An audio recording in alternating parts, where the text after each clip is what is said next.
Are you looking to get PMP certified and wondering where to get started? Look no further. This is the course that I've designed to walk you through the PMP exam and how to get certified. Welcome, my name's Phil. I call this the PMP Nano Bootcamp. This bootcamp is extremely rapid, so you might need to watch it a few times, but by the time we're done, you'll know all about the PMP exam, the direction, and the scope. So let's jump straight in. This bootcamp is brought to you courtesy of hpmexam.com, your one-stop shop for solutions to get you certified and beyond. In this bootcamp, I will walk you through all the details for PMP certification. I have over 20 years of experience managing projects and programs. I have over 6 certifications in project management. 6 of those are in Agile. Many of those are in things like risk and schedule, and I'm PMP certified. I got certified back in 2005. Since I got certified, I've been helping people and companies, organizations worldwide in their project management. As you can see here, some of my clients include the FBI, the U.S. Army Corps of Engineers, the U.S. Army, NASA, the Department of Transport, the Department of Commerce, and the U.S. Air Force. I'm one of those engineers, you can say, who escaped from the work site, but I didn't forget all that I learned. I've been very focused on helping project managers across the world get good and great in their project management. There are different levels of project management, and what I seek to do is help PMs to be truly great, not just pass the exam, but be truly great project managers. My firm is called Praision Media, and here are some of our clients worldwide. Some of these you might recognize. My background is very vast. In addition to my engineering degree in civil engineering and my master's in construction information technology, I've worked for various organizations from banking all the way to gaming. My buddy Roy is my co-trainer. You'll see him quite a lot on this course. We built out the Agile portions of this course together. Now, you might ask, what do I need to get PMP certified? This is what you need. If you have a secondary school or high school diploma, you need 60 months of unique, non-overlapping project management experience. And on top of that, you need 35 hours of education in project management. If you have a 4-year degree, then you just need 3 years of experience in project management. And if you went to a globally accredited college, they call it a GAC accredited program for your bachelor's or master's, then you need 24 months of unique, non-overlapping professional project management experience and 35 hours of education in project management. And that's about it. The exam is broken down into 3 portions of people, process, and business. The people domain is 42% of the exam, the process domain is 50%, and the business domain is just 8% of the exam. You can also slice the exam into 2 pieces. Half is agile and hybrid, and the other half can be looked at as predictive. Here's the general project management timeline. Way back in 2560 BC, the pyramids of Giza is a great example of project management. And project management began to evolve through the Great Wall of China, Frederick Taylor and Henry L. Gantt, who is responsible for the Gantt chart. Earned value came on the scene in the late 50s, IPMA, an organization of project management, in the mid-60s, followed by PMI in the 1960s, late 60s, 69. And then, as time evolved, we had the first PMP exam and Prince 2. Lean manufacturing became more prevalent. The first Scrum project in 1993, Scrum was formalized, and the Agile Manifesto was published in 2001, all the way to 2021, right? Where we began talking more about hybridization and different specialisms beyond just the regular. So project management has evolved. Somewhere along the line, the PMI put this model on the map. I have encapsulated it in something called the Process Group Pentagon, where we take a look at what exactly we need to do to make a project run. We initiate it or authorize it, we plan it, we execute it, we do the work, we monitor and control the project, and we close the project. In addition to that, we also look at knowledge areas of integrating all the moving parts, scoping out the project, scheduling it, costing it, thinking about quality and resources, thinking about communications and risk. I put risk in the middle as a bullseye because risk touches everything. procurements and stakeholders. These are all areas we think about in project management. Did you know that 90% of global senior executives rank project management as either critical or somewhat important to the ability to deliver successful projects and remain competitive? This is from a survey from the PMI, 90%. Now, what does that tell you? When 90% of global executives have woken up to smell the coffee, it tells us project management is here to stay. It also tells us that project management is critical. So you as a professional are doing the right thing in thinking about upping your game in project management, because project management is here to stay. It's not going anywhere. And that's why through the years, since 1969, the PMI have been hyper-focused in project management practices and ideas and principles. And this exam, the PMP exam, is based on PMI's understanding of project management being mega important, so hyper important. So for this exam, there's a number of things you need to know in addition to the process groups and the knowledge areas that I just showed you. There's some other important aspects of the exam, so let's dive into those. The PMI, like I said, was founded in 1969. It's a non-profit, and they've standardized project management standards and techniques. And in addition to the PMP, they have a lot of other certifications. But take a look at the growth of the PMP exam. This is way back in the early 80s. Let's zoom in a little bit here. You can see we had 40 PMPs. That number has grown in leaps and bounds. The last time I put this together, back in 2015, was showing 655,000. Now, if I was going to improvise and draw what it is today, it would go through the roof, because today we have 1.5 million approximately. That number doubled in the past 9 years. Isn't that crazy?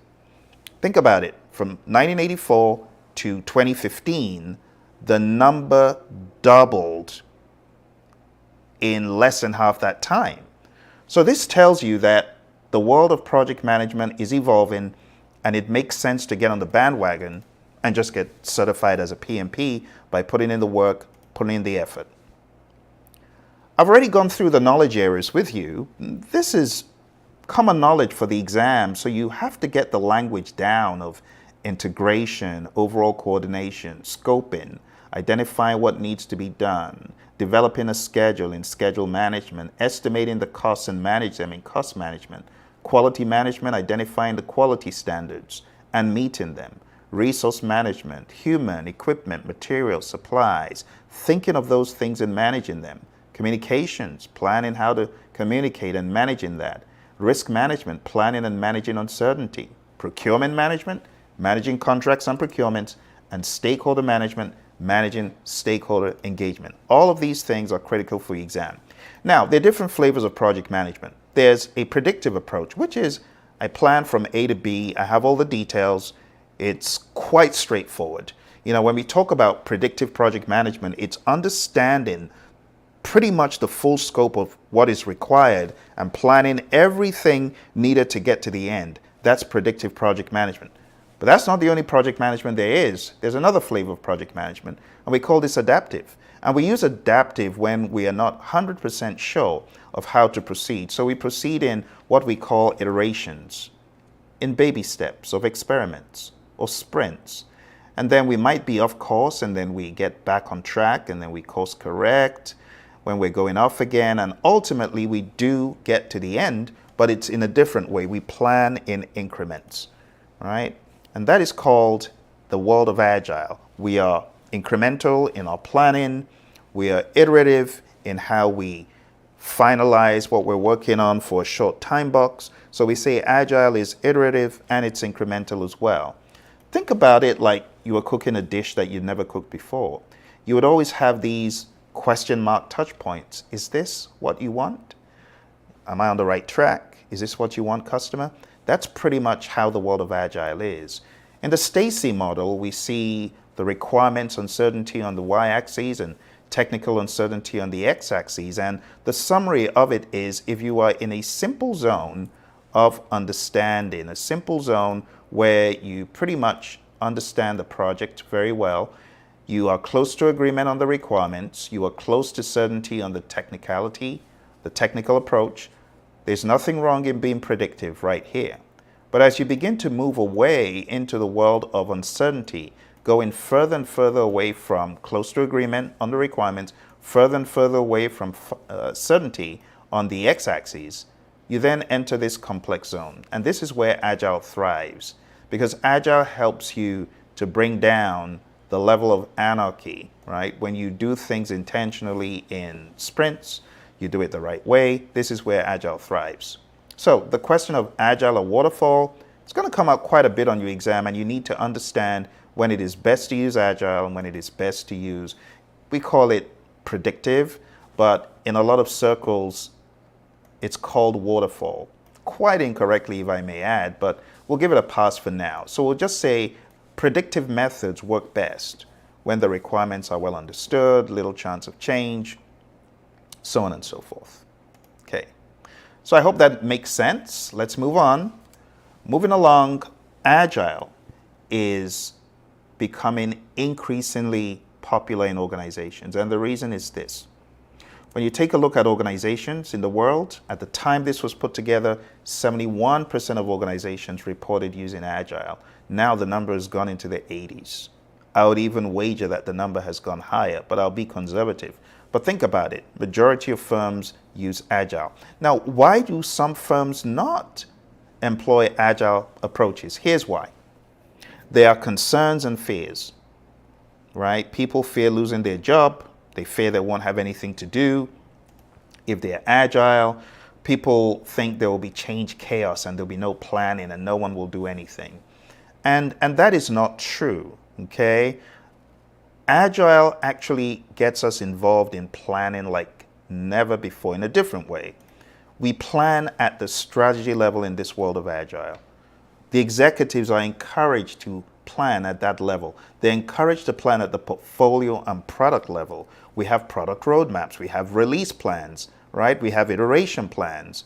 We call them sprint planning sessions, right? And then we have down to the day. We plan down to the day. So how on earth can anyone argue that it doesn't make sense to be Agile?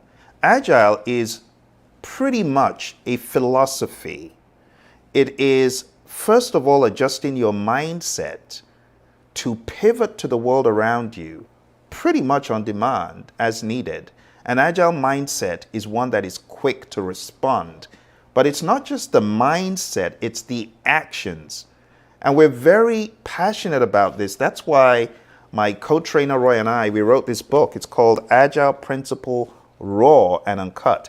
This is one of the books we're going to be offering at hpmexam.com for the boot camp that's coming up in a few days. You don't want to miss it because you're going to get this book that covers Agile in a very pragmatic and expert way. All right, so check out hpmexam.com.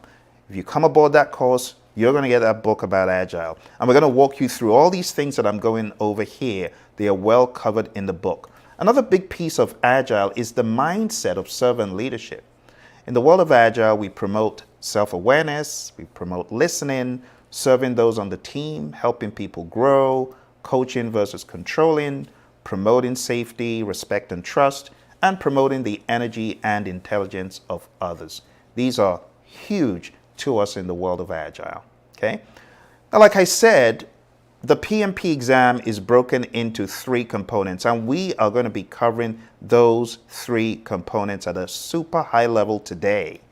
We're also going to be going deeper in our half-day boot camp at hpmexam.com, and we're going to be breaking them down into smaller pieces that you can digest. But let's start off right here. Let's go into the people domain, and let me begin to unravel what the exam is about. Because if you remember, the very beginning, I told you we have people, process, and business. These 3 domains. So let's go through the domains very briefly. Domain number 1, people. First of all, the PMI wants you to understand you as a project manager, you will be involved in conflict resolution, conflict facilitation. You will need to understand the Thomas Kilmann conflict mode instrument that I'm showing on the screen. You have the option of force or direct, or collaborate or problem solve, or compromise or reconcile, avoid or withdraw, smooth or accommodate. Which one will you choose? This is one of the topics on the exam. Second topic is leading a team. You will need to understand servant leadership, as I mentioned earlier, being aware of the 10 tenets of servant leadership as set forth by Robert Greenleaf. But not just that, you also need to understand the Hersey-Blanchard situational leadership model. You don't lead like a one-trick pony. You shouldn't. You should be flexible, able to adapt to the individual and the circumstance. On the exam, you will also be tested on Tuckman's 5 stages of team development. Tuckman's ladder. Just understanding that this dynamic happens in firms. Okay, happens where you have teams coming together and so on. Quick question for you. You are the servant leader of an agile project. A team member who is typically outspoken seems withdrawn and discouraged. She needs a whole lot of support and little direction. Which leadership approach are you most likely to use for this employee? What do you think? Whole lot of support, little direction. What do you think?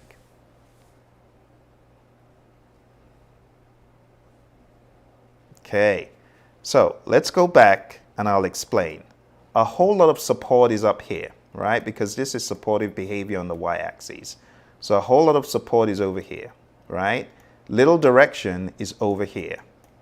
This is the confluence, right? So the best answer for that question is you want to be more supporting, right? She doesn't need direction, so don't go delegating on her. She doesn't need I beg your pardon, she doesn't need direction, so don't go coaching on her. Delegating is less support, and democratic is not even one of the approaches that we mentioned. So democratic is where you're bringing people together for consensus. So that's kind of a different type of leadership outside of the main topic here. All right, so the best answer to this would have been supporting. And these are just a few of the ideas that we bring to our class to discuss with you.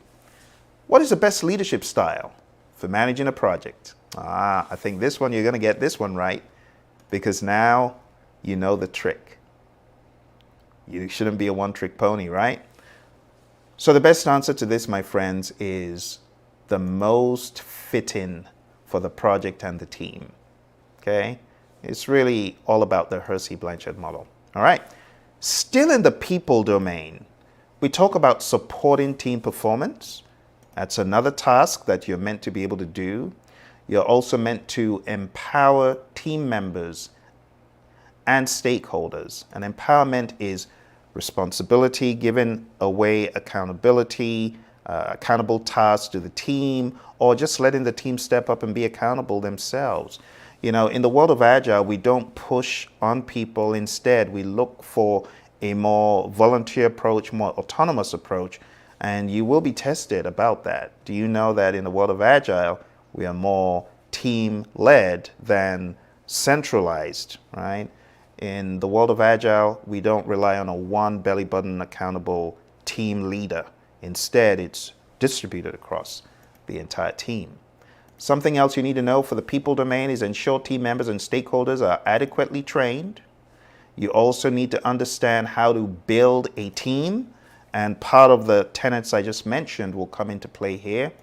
You also need to understand what it means to address and remove impediments, obstacles, and blockers, what it means to negotiate project agreements, because there's all sorts of agreements, right? What it means to collaborate with stakeholders, understanding the power interest grid, also call the influence impact grid when we change the dimensions or we change the parameters on the X and the Y. So understanding this grid will come up as well, and understanding the SEAM, the Stakeholder Engagement Assessment Matrix. So things like that you will encounter throughout our training. Also, building a shared understanding. The PMI expects you to understand how to do that, how to engage and support virtual teams, the importance of ground rules, team charter, social contract, team contract, all the same thing. You got to understand those as well. And mentoring relevant stakeholders. You got to understand mentoring is important, and you should dedicate time to do that. Last but not least, in the people domain, we have promote team performance through the application of EI, emotional intelligence. All right, so my friends, that's a lot of stuff, a lot of stuff. But here's the good news. You don't need to go that distance alone. That is just one piece of what I have for you today. As I mentioned earlier, we are having a half-day boot camp. And this half-day boot camp, it is part of a bigger course that you will definitely find value from. And I'm going to walk you through the steps in this course, and you can decide, is this something that will benefit my career long term? Let's take a look real quick. So we have a live half-day boot camp. Look for the details at hpmexam.com, okay? hpmexam.com is your one-stop shop, like I said, for not just PMP training, but even beyond, because this course is a lifetime access course. So here are the different pieces of it. Half-day bootcamp where we tackle in detail the people, the process, and the business domains, right? When we go into people below the surface that I'm showing you here, and process and business, the next step is for you to take mock exams, for you to take quizzes, for you to beef up your understanding. And here's how we do it. We have on our learning management system, people, process, and business explained, over 40 hours of additional content. That's right, 40 hours.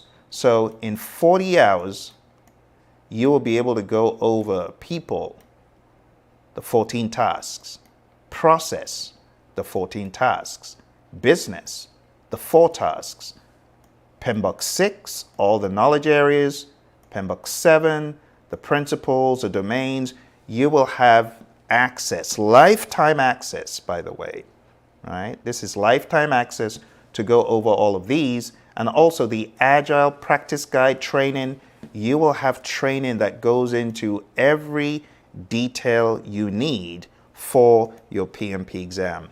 And not just that, you will get the Agile Principle Run and Cut book in addition to the Lifetime Access course. We'll deliver this to you by PDF very speedily. You're also going to get this called Project Management Essentials. This is a 400-page book. You can see these are high-quality books that have been put together as a result of my work in project management over the past 2 decades. I'm a buddy Roy. And last but not least, you're going to get this book. It's called PMP Exam Immersion. Now, why do we provide all this literature? Well, all this literature is to help you to find areas of improvement. You may not need to read all of this information. What you do need to hone in on is your weak areas, because remember, PMI expects that you have project management experience.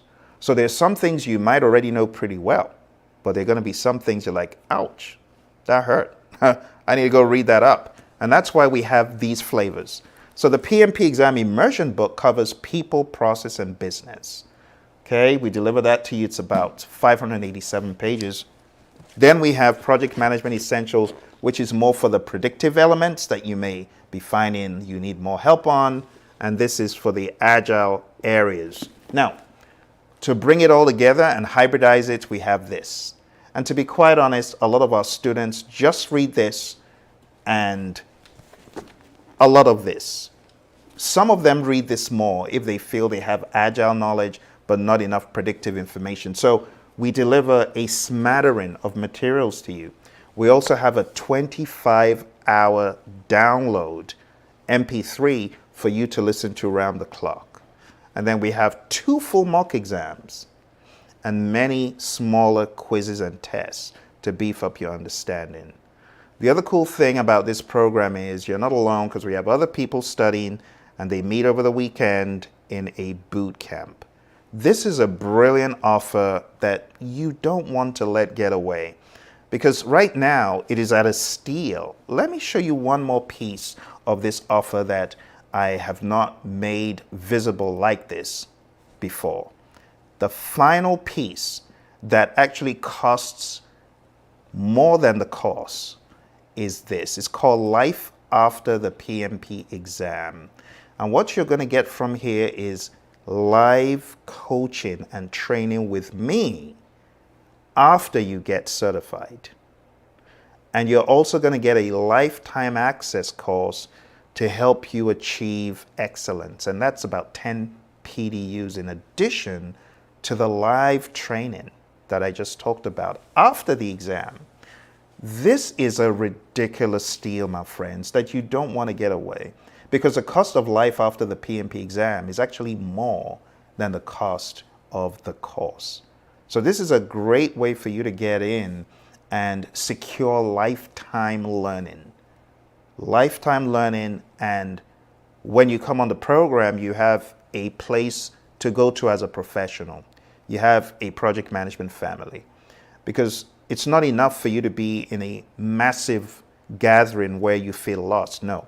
Here we have individuals who have been through the program for PMP and are now learning and teaching with me and coming along.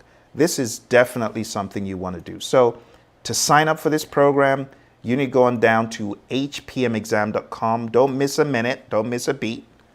Go there right now and sign up. And the moment you sign up, we begin our journey together. We have one of the main hpmexam.com bootcamps coming up. You will be in that live bootcamp with me. You will learn people, process, business, and then we will begin our deeper journey to start digging into the material under the hood, going into people squarely, 14 tasks, videos, very engaging to watch in front of a live audience, by the way. This is not material that was recorded in isolation. You will actually hear students' voices. You will feel like you are part of a participative audience, okay? And like I said, it's a lifetime access course. So what do you have to lose? Absolutely nothing. You'll always be able to refer to the tenets and the ideas beyond your PMP. And like I said, after you get certified, you'll be welcome to join me in Life After the PMP Exam, where I will be equipping you, right? And this is 2.5 hours over 4 months. If you go to hpmexam.com, I don't think you'll believe the price point. But that price point will not be there forever. It will be going away. So I need you to go on down to hpmexam.com right now. Look for the link in the description below, wherever you're watching, whether on Facebook, on Twitter, on LinkedIn, on Instagram, wherever you're watching. Capitalize on this deal right now because it's not very frequent you get these sort of lifetime offers to not only get PMP certified, but to go beyond your certification, okay? So, over the past number of minutes, we talked about the people domain. I walked you through the 14 tasks. Now we're gonna go over the process domain and we're gonna go over the 17 tasks. But hold on tight because this is going to go very quick. Are you ready? Let's jump in. The process domain, 17 tasks. You ready? Now, before I go into the process domain, I want to alert you to a very important page in the Agile Practice Guide. This is where we have the breakdown of predictive, iterative, incremental, and agile. And this is one of the things we hone in on our course. Also, understanding the continuum of life cycles, we'll hone in on that as well. And Scrum. Now, we don't have enough time to do that today, but we will go deep into Scrum in the training. And I will be unraveling and explaining the intricacies. There's a lot of tiny little intricacies when it comes to Scrum that is very easy to blow past. I got certified as a Scrum Master in 2011, about 13 years ago. But I tell you, there's a lot of stuff I blew past. I will be highlighting those things so you don't get lost, okay? And also on the program, you'll also be able to listen to my buddy Roy, who will share some insights. He'll talk about various aspects of the course. Now, before we go any further, I'll let you get a little insight into my buddy Roy and his perspectives about this particular task. Execute the project with urgency required to deliver business value. I want you to get a little taste of what Roy has to say. So let's listen. Let's go. Yeah, so it's actually a really valuable thing to do, regardless of the process that you're following, to try to find ways of doing things incrementally, not just for gaining feedback, which is a huge value, but also you could potentially get incremental return. So if you can do things in smaller chunks, deliver them, get some kind of return, either knowledge or in funds or whatever it happens to be, delivering things incrementally can be a major benefit for your organization.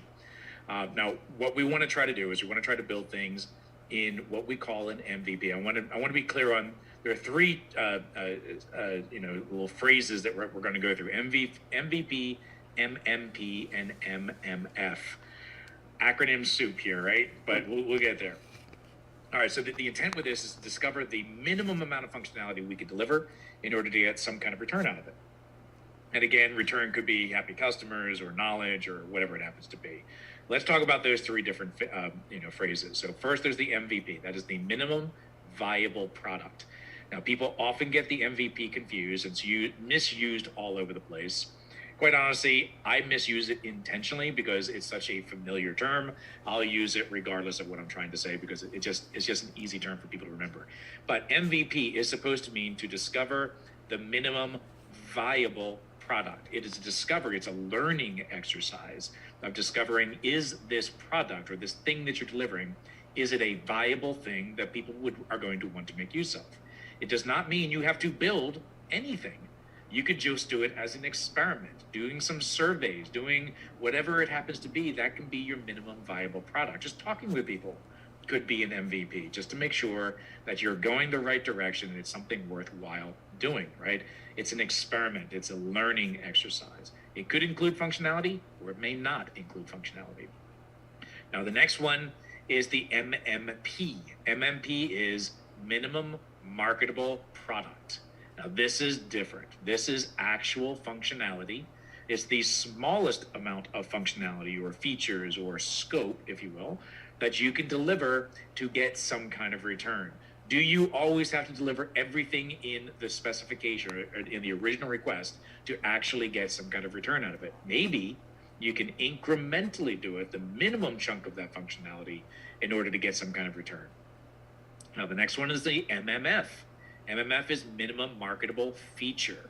So MMP is the entire product, something that you are usually used. MMP is usually used when you're doing something greenfield, something brand new, something that is not already existing. You're trying to discover the smallest amount of stuff that you have to do to deliver that initial product delivery. MMF are the additions to that. What's the minimum set of functionality that you need to do to have a usable chunk of functionality or features or scope or whatever that's actually going to get some kind of return? So you will need to know those terms. MVP in particular is the most widely used, also the most widely misused term, but you get the idea. There are ways of encouraging the minimum. Every one of these has something in common: minimum, right? The minimum viable, minimum marketable. There's another term actually as well, the minimum business increment. It's the same basic concept, right? It's the smallest amount of stuff that you can do to get some kind of return, right? You get the idea. So we're always focusing on the smallest amount. The PSI, it may be a piece or the whole of the MVP or MMP or whatever, right? It's doing things in small increments and sometimes assembling them to get something larger and more useful. Back to you, Phil. Awesome stuff from our buddy Roy there. Thank you, Roy, as always. So that is a very good opener for the first task. Execute project with the urgency required to deliver business value. And Roy implicitly covered this. You want to understand the opportunity through a different lens. And he called this taking a look at the MVP, minimum viable product. But that's just one. That's just one thing in 17. So let's get our skates on and let's begin covering all the other pieces that you need to know in process, the process domain. Okay. So again, that is number one. Let's go to number two. Number two, before that, is manage communications. Manage communications is analyzing the communication needs, determining the frequency of communication, and communicating appropriately, monitoring the communication, and so on. Then we go into risk management. We talk about assessing the risks, managing the risks on the project. Whether we're in the world of predictive or in the world of agile, we do this. We just do it in different ways. All right, let's move on to the next thing. The next thing we are expected to know is engaging stakeholders. We talked a little bit about this in the people domain, but this is going a little bit more technical into some of the tools and stuff. Then we talk about plan and manage budget and resources, talking about managing the cost, and that of course involves determining the cost, but you go the next step and you ensure that it is effectively managed based on the resources that you have on the project, and the time-phased budgets at completion have to be effectively managed. Then we talk about planning and managing the schedule. We determine the timeline for the project. That is a huge one. That's the project manager's bread and butter. I always say that because without a timeline, what are you managing the project to, right? Because we say project management is the application of knowledge, skills, tools, and techniques to a project that is a temporary endeavor. Temporary means it has a beginning and an end. And we use our schedule to really harness in that control of getting to the end at the right time. Then we've got plan and manage quality of products and deliverables. Quality in my mind is four things. Let's pin down what quality is, right, for a quick second. Quality is fitness for use, conformance to requirements, customer satisfaction, and Kaizen. It's all those things. Because not only do you want to have a quality management plan, you got to execute it. And you got to always keep challenging yourself from a quality perspective. And that means Kaizen, change for the better, change for the better. All right, let's move on. Beyond number 7, we have the next one, number 8, under process, plan and manage scope. Scope is a very humongous beast, and we will be tackling the beast in the course because we have to do many things. We have to plan scope management. We have to come out with a scope management plan and a requirements management plan in some instances. And then we have to collect the requirements, define scope, create the WBS, and we have to talk about validating the scope. And that means the customer will validate that we indeed got all the scope inherent in the deliverable. And then we also need to control scope as project manager. So this is a huge one that we tackle in the program. Moving on, we have integrate project planning activities. And that means when all is said and done, when you've planned everything out, you then need to integrate all the moving parts. Now, again, this is one of those areas that I would love for you to hear my buddy Roy on, because he could give you some agile insights on integration. You know, we don't often use the word integrative planning when we're talking about the world of agile. And that's why this course is so good, because it brings together the best of both worlds. It brings together the understanding and the consciousness of predictive is not useless. Agile is great. It's not the only thing we should do. How about we hybridize? Okay. So that understanding and that mindset is what this course brings to the table for you. So without much ado, let's move on to listen to my buddy Roy one more time. He's going to break down this topic of integration from an agile angle. Yeah, absolutely. So again, planning activities are happening are ongoing throughout the entire process in an agile space. Remember the planning onion, right? So you have 5 different levels. There's another view of the planning onion where there's 6 levels, where strategy is your top level, and that's fine. That's incorporating some portfolio kinds of activities. But the idea is that high level planning to start with, lower level planning as you get deeper and deeper into the cone of uncertainty. Throughout the entire process, we are planning and replanning based on the changes we discover and the knowledge that we've gained throughout the entire process. So high level plans, where you start, you go deeper and deeper, more and more planning, all the way down to daily planning. So we are constantly planning and replanning because, again, just keep in mind, Agile is a change-based process. You can't have that single perfect plan in a change-based process because your plan is changing, right? And that's the idea. That's why we always plan. Back to you, Phil. Great stuff, Roy. Let's move on to this question. Why does Scrum make it difficult for product owners to make changes to a sprint that is underway? What do you think? Based on what you know about the world of Scrum. For those of you that don't know much about the world of Scrum, guessing is allowed. You want to take a little guess? All right. Well, let's take a look at what the answer is. The answer to this is, drumroll,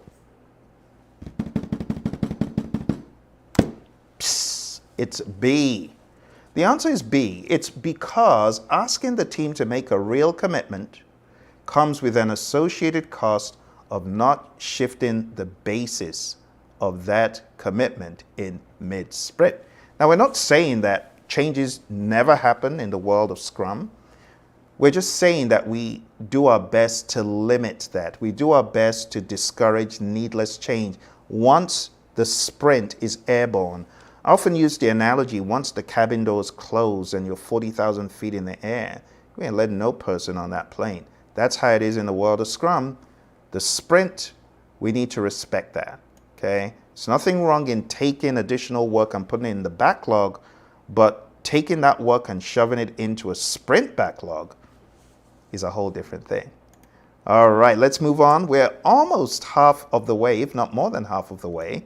So let's jump into our next area. The next area is manage project changes. And managing project changes is all about anticipating the need for change and staying ahead of the curve, just like a great chess player, right? Anyone play chess out there? You're always thinking, you're always trying to anticipate or predict what your opponent will do. And when they fall into the trap, got them, right? That's how it should be in the world of change management. We want to anticipate what is coming before it does. So one of the long lists of things to be aware of in change management is right here on the screen, okay? You want to go through these one by one. So let's start off from the very first. Stakeholder asks for something verbally. Don't stop there. Put it in formal writing and then put it in the change log.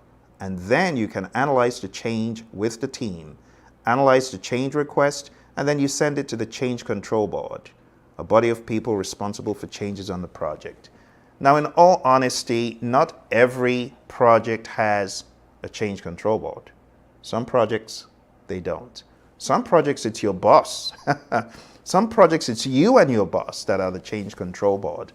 So just be aware that what you're seeing here does not happen on every single project, but it's good to understand the motions, right?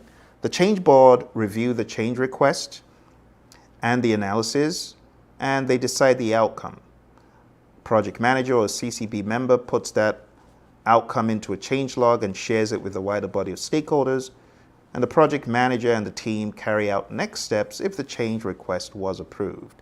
But there could also be segues at point 6, where the change control board asks for more information, where you may need to bring in the sponsor and the customer if they're not in the CCB, but all roads will lead back into the main chain, where at the end of the day, you will need to make a decision as the CCB.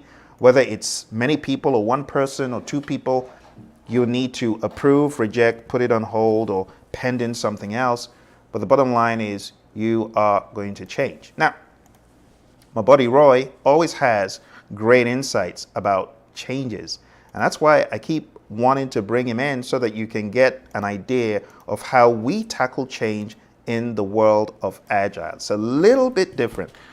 When we think about change in the world of Agile, we are actually looking forward to change, right? The Agile Manifesto says we should welcome changes even late in development. So let's listen to what Roy has to say about change in an Agile world. Roy.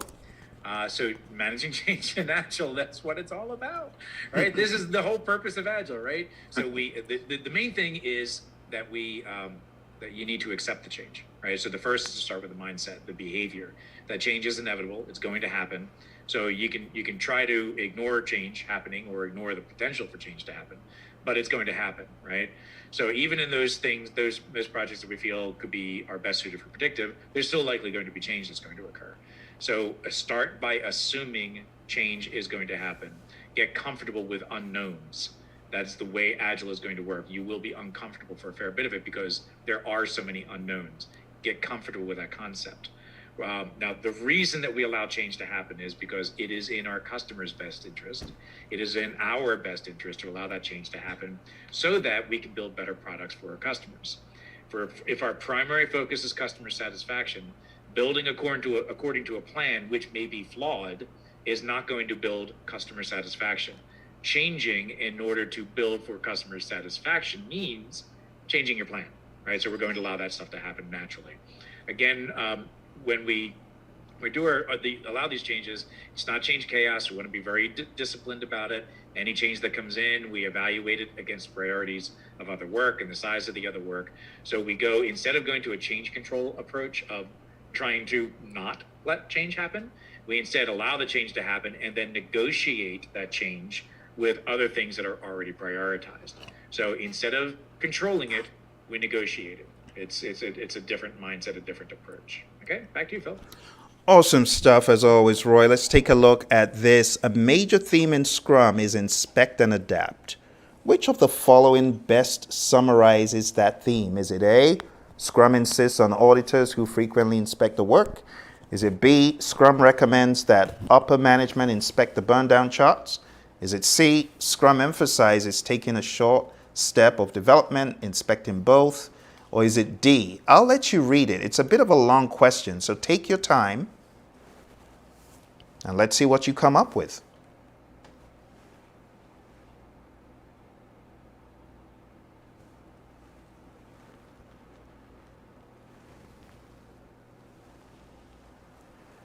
All right. Well, hit the pause button if you need more time.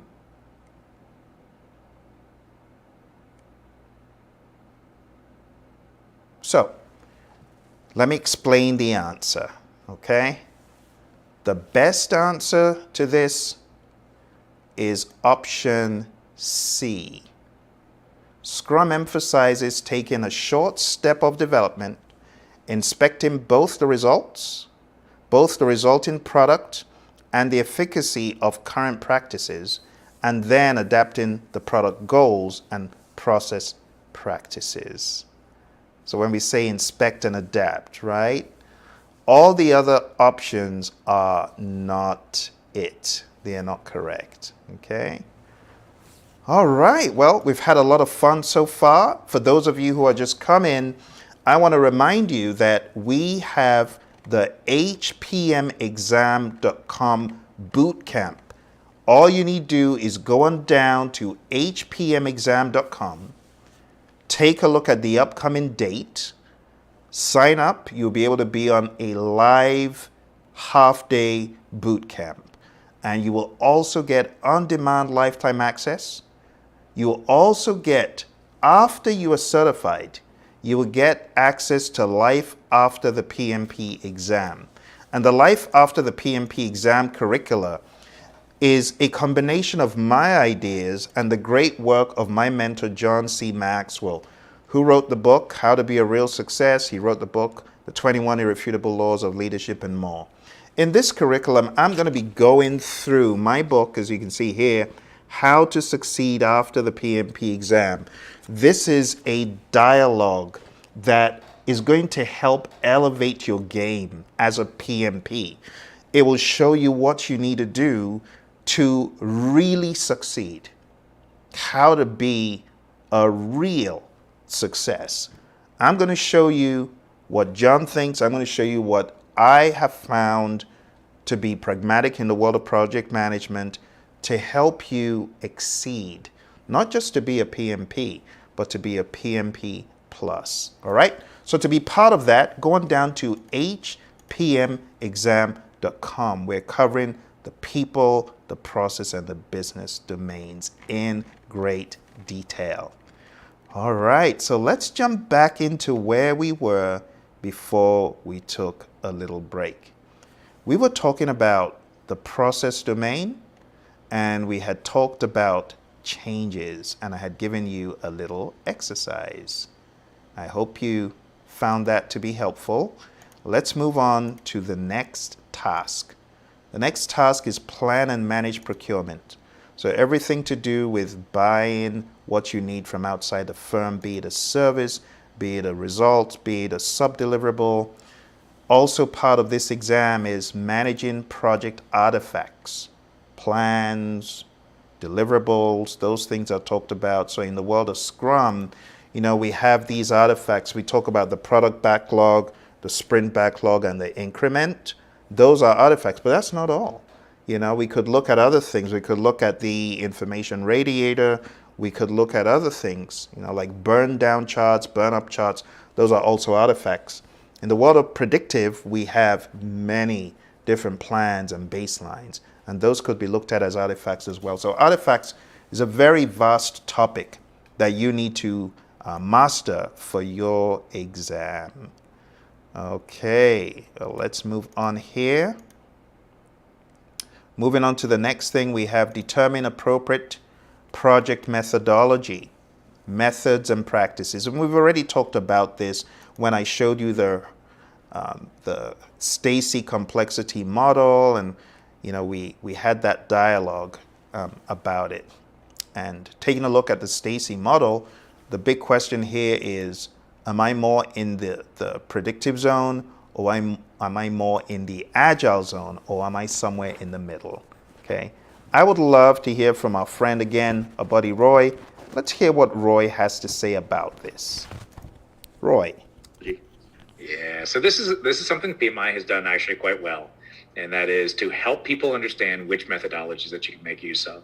Now, the Stacy diagram is one method that we can make use of, and just to remind everybody what the Stacy diagram is all about, we have these two different areas, or technically three different areas to think about. There's the simple space, which is 100% agreement, 100% certain. We know exactly what we're doing, and that might be one approach. That's where predictive thrives in that space. Then we start moving into the complicated space. We're still close to agreement and close to certainty. There might be a little bit of variability going on, but it's really not that complicated. Predictive can continue to work in that space. Then we move into the complex space, the complex domain. Now that's where you have a lot more uncertainty. Now you have a lot more unknowns. If you remember, I think we went through this with this group. The two examples, complicated is kind of like assembling a watch. Follow the rules exactly every single step, and you're going to have a successful delivery at the end. Complex is more like driving to work. You know where you're going, generally how you're going to get there. You may have done it multiple times, but there's 1,000 different things that could change how you actually achieve those results. So that's where Agile, the adaptive processes, start to really provide value for you, where there's a lot of variability, or at least more variability, that Agile handles that extremely well. Now, you also may be all the way up in the anarchy space, and believe it or not, a lot of projects are based in this, especially in the software world. Anarchy kind of rules. It's not just complex, it's chaos. So in those spaces, absolutely, you need an empirical model, and that's what Agile is based on. Remember the empirical process control methodology. It's based on a way of handling this complexity. It's a way of solving complex problems. So you can make use of these tools, and there are different things that you can choose along the way. You could choose iterative, you could choose incremental, you could choose full on Agile, you could choose full predictive, based on the different domain that your project work may be in. I would suggest, though, that if you are thinking about just a purely incremental or a purely iterative approach, why not just do Agile? Because Agile does both of them, right? It gives you the value of both. So usually what you see organizations doing is not saying, we're going to do iterative, or we're going to do incremental. Usually what you're going to see is we're going to do predictive or agile, right? So that's a more common approach. All right, back to you, Phil. Anything else we should talk about? Well, that about sums it up. Great stuff from our buddy Roy. Let's move on to the next slide. And here we have, it's another question. Check in your attention span. Okay. The Agile Manifesto states that the sponsors, developers, and users should be able to maintain what? I know some of you are new to this, but it gives you a nice introduction to the subject matter, doesn't it? So what do you think? Sponsors, developers, and users should be able to maintain what? All right, the best answer, taking it directly from the Agile Manifesto, is a constant pace, indefinitely. Constant pace does not necessarily mean fast, right? It could be fast, but it doesn't mean it has to be fast. It's like the tortoise and the hare. Remember that story? Great. All right, here's another fun one. Simplicity, the art of what? Those of you Agile Manifesto readers, what do you think the answer is?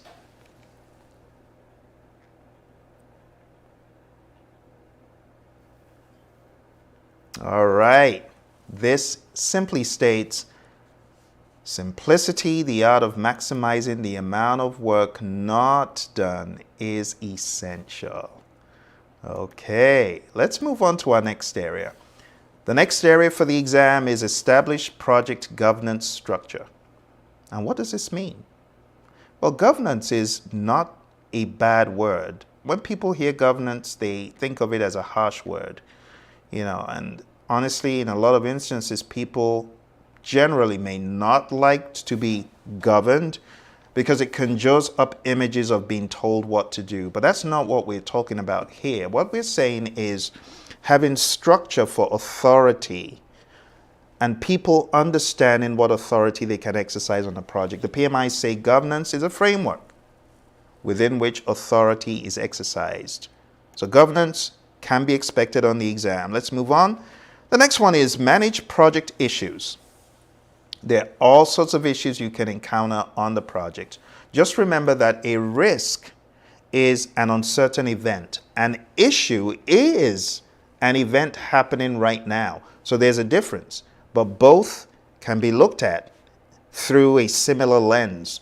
Uncertainty, if not checked, becomes certain in many instances. And when it becomes certain, it's too late. Why not take some risk mitigation measures before your risk becomes an issue?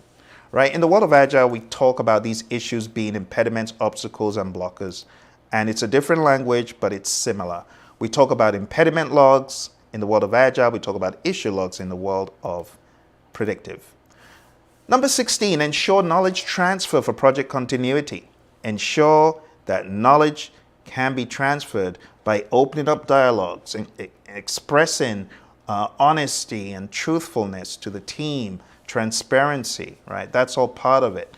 And part of the PMP exam is having the right mindset. And that is one more thing I'm going to cover with you before we finish today, the mindset for PMP exam success. And part of it is being transparent, being open, being honest, which is part of knowledge transfer. We don't want to hoard knowledge. That's being insecure. We want to share knowledge, give knowledge, right? And power as well. All right, number 17, plan and manage project or phase closure or transitions. What are we saying here? You got to plan how to transition out of the project. You got to plan how to transition out of the phase. You got to think about the resources being transitioned back, people, team members, maybe physical resources being transitioned back. These are all things we think about. But do you know that in the world of Agile, we see this in a different lens?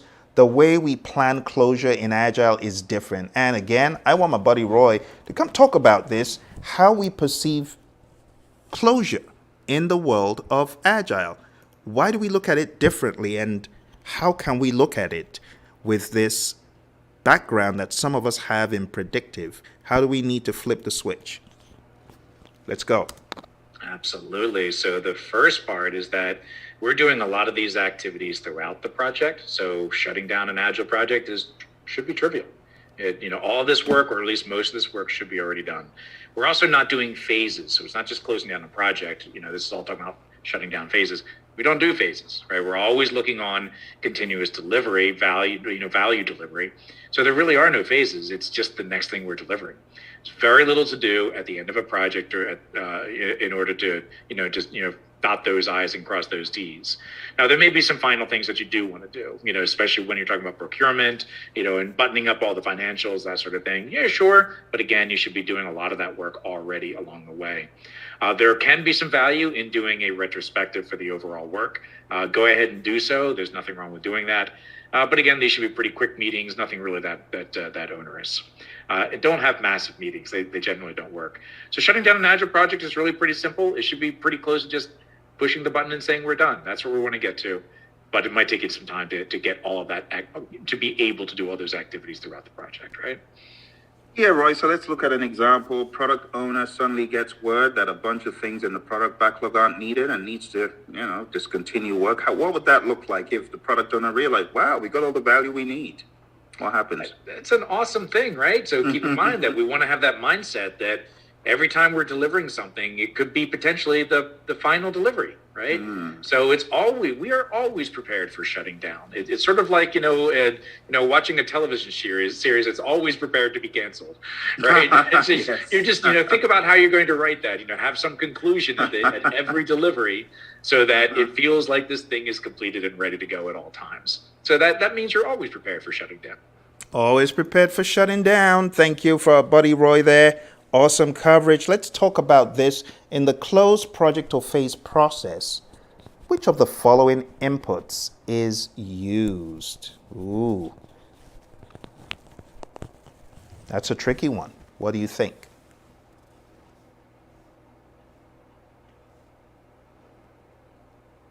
All right. It's a short question. It's one of those, you either know it. You either know it or you don't. Huh? Okay, the answer to this question, my friends, is not Lessons Learned Repository. Let's talk about why it's not Lessons Learned Repository. It's not Lessons Learned Repository because that is where we put our lessons learned after the project. So it's actually not an input to closing out a project or phase. It is also not the final report because we get the final report as an output. It's not an input. And it's not verified deliverable because that has long since been taken care of in the validate scope process. You see, verified deliverable becomes an input to validate scope. From validate scope, we get an output called accepted deliverables, and that's what really goes to close project or phase. That's kind of the mechanism. So the best answer here is quality report. That is the only correct input. Okay, it's a little bit of it makes you think, it makes you actually think, what do you mean by quality report? What do you mean by final report? So quality report is state of the union address for quality on the project. How well are we doing? What is going awry? And so on. Final report is what you get out, not what you put in. Okay, a little trickery there. It's always fun to have a little bit of trivia. Let's move into our final domain.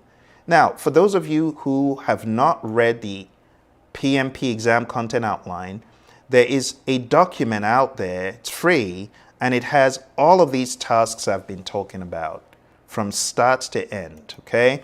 I would love for you to just Google or look for a link below if I'm able to put that link in there, and you'll be able to download the PMP exam content outline, you'll be able to read it. But the exam content outline on its own does not have a whole lot of substance. And that's why I usually recommend coming into our bootcamp. For those of you just coming, we have our hpmexam.com. HPM just stands for Hybrid Project Management because PMP exam has become extremely hybrid. So for you to get in on the next bootcamp coming up, I need you to go on down to hpmexam.com. I need you to sign up so that you'll be part of this awesome offer. Not only are you going to be getting the training, as I said, you're going to be getting a boatload of stuff. First of all, you're going to be getting over 20 hours of audio, MP3. This is stuff you can listen to all throughout your PM journey. Not just PMP, but even after. It keeps you sharp, right? So you get that. You also get lifetime access to a 40-hour online program. Lifetime. You also get access to life after the PMP exam.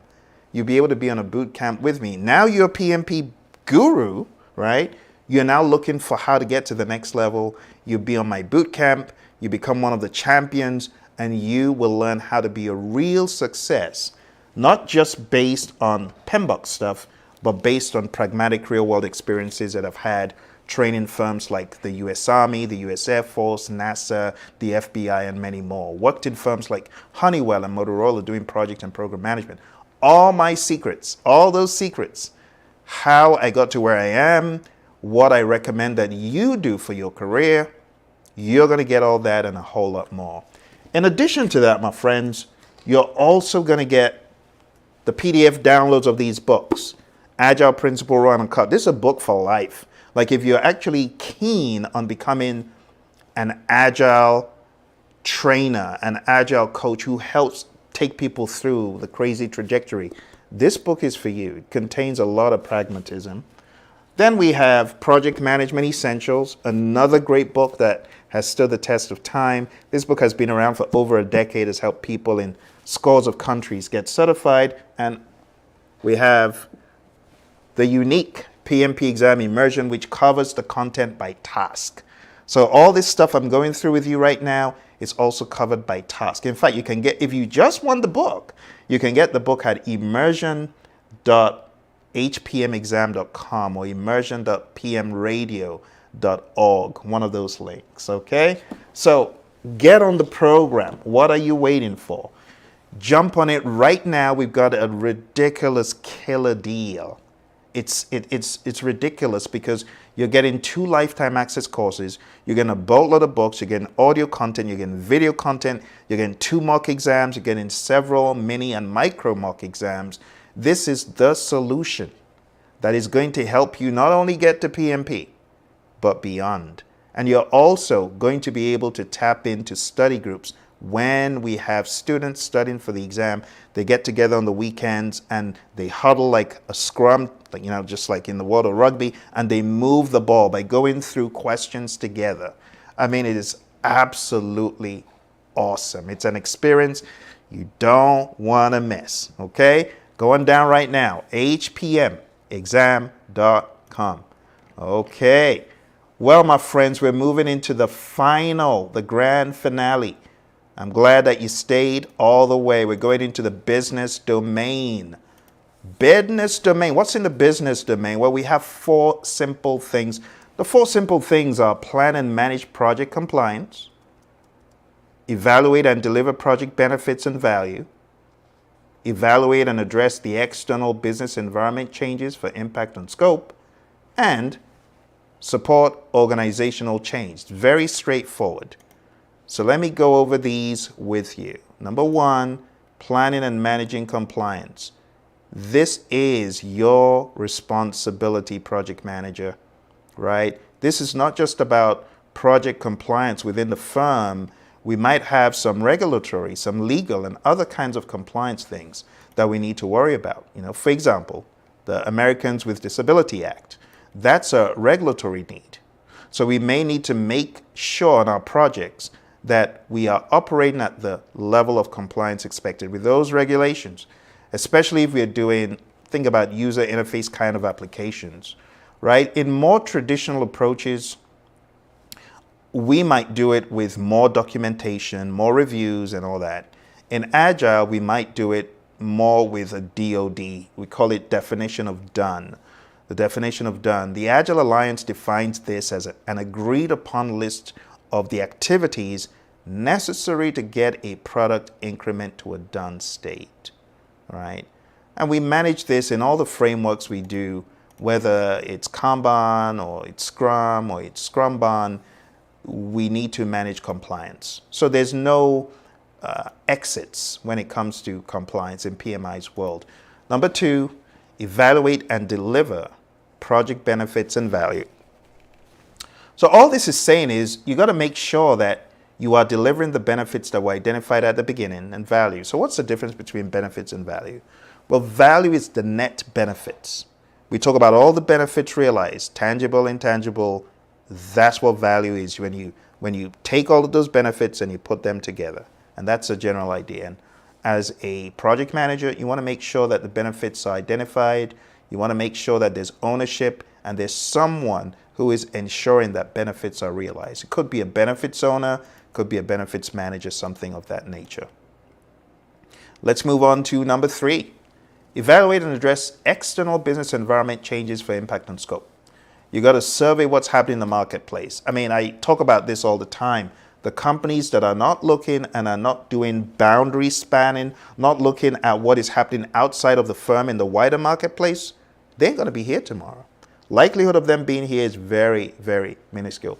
Those organizations not looking into new technologies, emerging technologies like AI, they will not be here for much longer. It's guaranteed. It's guaranteed. You look at the likes of Kodak. Where are the fancy cameras now? It's all been replaced. It's all been replaced by Tim Cook and the great work of Steve Jobs and others. It's been replaced by, okay, Android fans. I didn't forget you, right? It's been replaced by that. So you always got to be looking at the marketplace and what is happening as a project manager, as a product owner. You got to bring that understanding back and you got to pivot when you need to. You know, I think a lot of firms are guilty of not pivoting. They just freewheel and they're totally oblivious to what is happening in the marketplace. But we don't want to be like that. We got a boundary span. We got to look outside of the firm, find the edges. Okay, these are the boundaries, but what are we missing that could hurt us? What are we missing? I think Google woke up and smelt the coffee regarding the iPhone, and we have Android as an answer. And you look at the market share of Android, it's humongous. But that wouldn't have been the case if they were not looking over the fence to spy what is going on. You know, the likes of Samsung, I think they have a few lawsuits as a result, but nonetheless, they're almost unscathed. But in all seriousness, it makes sense to look at the environment around you. That's all this task is saying. Let's move on to the final one. The final one is support organizational change. So assess organizational culture, evaluate the impact of organizational change to the project and determine required actions. And lastly, evaluate the impact of the project to the organization and determine required actions. And that's it, my friends. We have gone through people, process, and business. And so far, we've probably spent about 1 minute and 12. Now, can you imagine multiplying that by 3, being in a classroom with me for half a day? Can you imagine that? A half-day boot camp with your buddy Phil, where I'm taking you through all that is needed for PMP success, showing you the peaks, the valleys, the highs, the lows, the secrets. Which is why I want you right now, I need you to go take action. But first of all, I am appreciative that you stayed this long because I know a lot of people came through during the webinar. But thank you for coming and staying all the way to the end. Because now this is where I urge you to take action by going down to hpmexam.com and signing up for this brilliant half-day bootcamp. You're going to be so glad you did. Because beyond the half-day bootcamp, you're going to get all the lifetime access courses and the books and the audio and the mentoring and coaching. It's going to take you levels above where you are now. This bootcamp is not just about getting you certified. It's about helping you to kill the game, to be a boss. When I say a boss, I mean you are in the boss driver's seat. And the way you get there is by getting certified and then continuing the journey. For those of you who might already be PMPs and you're like, well, Phil, I wish I would have been able to capitalize on this. Well, it's all is not lost. If you want to be part of my program where I teach PMPs after the exam, well, you need to go on down to the website. It's leadershipavenue.com. For those of you who are already PMPs, if you want to be part of my coaching for 4 months to take you levels above your PMP, go on down to leadershipavenue.com. Okay? When you get to Leadership Avenue, you'll see the program. And like I said, people who get this PMP program It's like getting that for free. It's ridiculous. But take advantage because these offers are not going to last. This is the last month you're going to be able to get it at that affordable rate. To get PMP training, to get an Agile book for life, a book on predictive project management that makes it rather agnostic, and this awesome publication that brings it all together to hybridize it, plus 20 hours of audio, plus 2 mock exams, several quizzes. The options are endless. Let's take action, my friends. Go on right now, hpmexam.com. I want to see you in my bootcamp. I want to see you in my half-day bootcamp. We've got one coming up pretty close. And we have them all throughout the year, but you got to keep your eye on that page, right? Because seats go quick and the opportunity goes quick. So go on down there right now. I would love to see you in the training, okay? Do you have any questions, comments, concerns? If there are any roadblocks I can remove for you, I would love for you to put a comment down below or to the side, wherever you're watching, whether you're on Instagram, on Facebook, on YouTube, on Twitter, wherever you are. Put those comments there and I'll get back to you with answers to your questions, okay? I sincerely wish you all the very best. I'm going to show you one more piece of valuable information. I told you I was going to be covering the mindsets for the PMP exam. I'm going to show you my 36-step mindset mantra. And there are 3 mantras: people, process, and business. Are you ready? Let's jump into it. People mindset mantra. Number 1.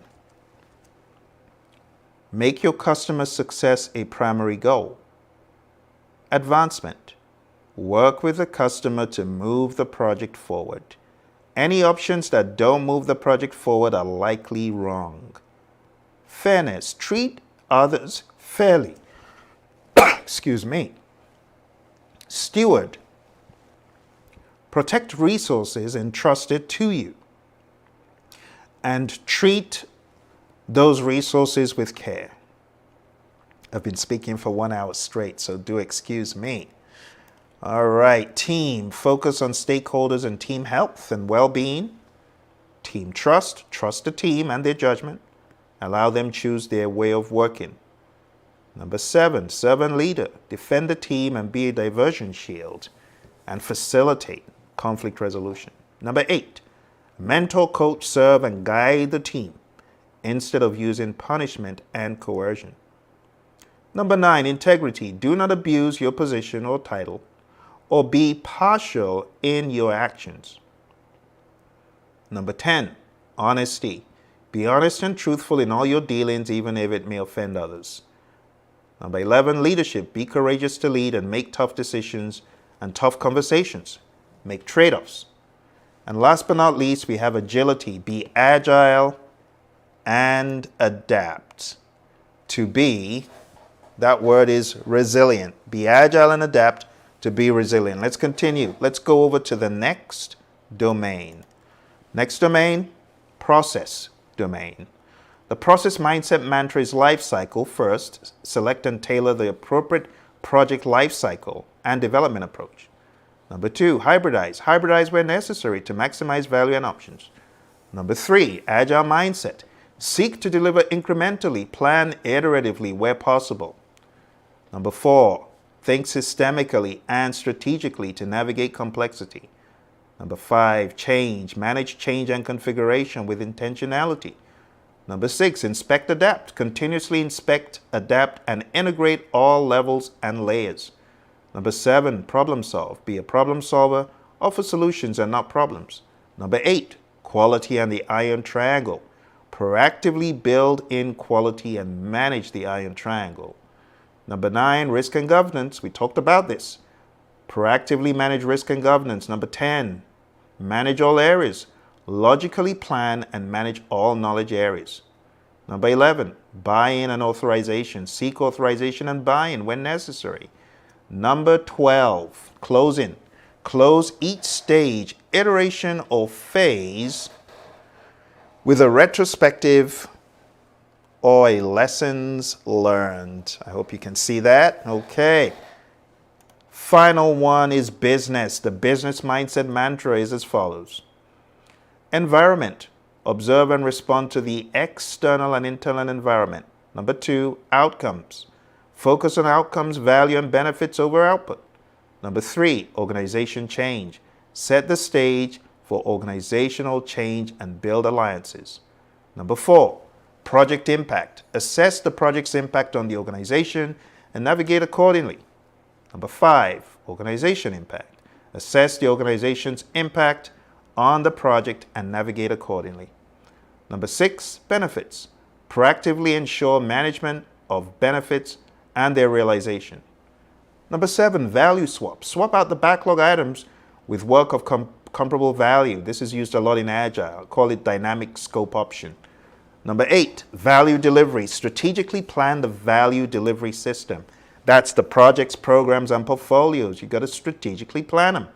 Number 9, compliance. Proactively manage compliance. Number 10, sustainable community. Harness COPs, PMOs, and VDOs for the firm's strategic advantage. COP, Community of Practice, PMO, Project Management Office, VDOs, Value Delivery Office. Number 11, lean thinking. Think and be lean to eliminate waste at all levels of the value delivery system. And number 12, gating. Use toll gates, stage gates, kill points, and phase end reviews to deliver only value. And with that, my friends, we've come to the end of our Nano Bootcamp, where I have walked you through people, process, and business. Walked you through the knowledge areas and the process groups. And there's a lot more that I would love to cover with you, but I need you to go on down right now to hpmexam.com. Take advantage of this bootcamp where we cover people, process, and business. Remember, you have a trusted friend in your buddy Phil, right? You have someone who has been there, done that for all these awesome organizations across the world. So many organizations, so many individuals, so many entities. You cannot go wrong. You want someone who's been doing this for a while, been doing this since 2005. It's going on 19 years. Time flies when you're having fun. Going on 19 years. So I hope you enjoyed the presentation. I hope you enjoyed the webinar. Don't forget to hit like, subscribe, and share. All throughout this channel, we have tons of videos because I've dedicated a lot of my career to helping people excel and advance in project management. I would love to help you as well. So again, look for the link, hpmexam.com. I am looking forward to seeing you in the class. Not only to get PMP certified, but also to get the pinnacle of your profession. You know, the pinnacle of the profession is when you put in the very best that you've got with pragmatism, with coaching, with understanding and leadership. And that's why after you get certified, I would love to take you through my curriculum, how to succeed after the PMP exam. It's all part of the package. It's all part of it. But you need to take action now. hpmexam.com. Don't let that pricing get away. The pricing is cray-cray. It's unbelievable. The pricing structure that I have for you, it's like, free. Just put free on it because I'm giving you 2 very high-class, world-class courses for the price of a quarter. That's really what it boils down to, because you're going to have lifetime access to 2 solid programs. And then you're going to get all of this great literature. Oh, I can barely even lift it. All of this great literature. PMP Exam Immersion. The Essentials book. I mean, one of these books costs almost half of the program, but you're going to get all of them. You're getting all of them. The Agile Run and Cut with my buddy Roy, and then Life After the Exam. And then you're going to get 40 hours of education online for your PMP and another 10 hours, both online and another 10 on Zoom. So that's like 20 PDUs. It's just, who does that? Who gives you all of that for this very affordable amount, okay? If you need to use, whether you're using a card, you have the access, the option to do that. If you want to use PayPal, you have the option to do that. I've made it very simple and very straightforward for you, okay? Again, for those of you who are just coming, we're talking about the hpmexam.com course. It's called a hybrid project management exam for a reason. Because the PMI, they're going to ask you people, process, business, agile, hybrid, predictive. That's why we call it hpmexam.com. Okay? All right. Any questions? Yes, lifetime does mean lifetime. For those of you asking, does lifetime mean I can have it for life? Yes. It's a lifetime access program. Once you're locked in, it's yours for life. And of course, all the books and all the materials and 20 hours of audio, yeah, that's yours for life. Okay, any other questions? So the passing score of the PMP exam is undisclosed. The PMI, they have a process that is similar to the Angoff cutoff technique, but the passing score is not disclosed. They'll grade you on people, process, business. Are you above target? Are you on target? Are you below target? Are you needs improvement? You want to be above target on all those areas. In my mind, as you know, just resign, you're going to be above target. Don't plan to be on target. You know, Les Brown says, shoot for the moon, and at least if you miss, you'll land among the stars. So don't shoot for target, because if things could go wrong. So I want you to shoot for above target. That needs to be the mindset. Don't plan target. No, target, above target. Okay? Thank you all very much. I look forward to looking for some comments, for some questions, for some dialogue from you. All right? Don't forget to hit like, subscribe, share with your friends, and I'll see you in more videos on this channel. All right? Thank you for staying this long. All the very best, and bye for now.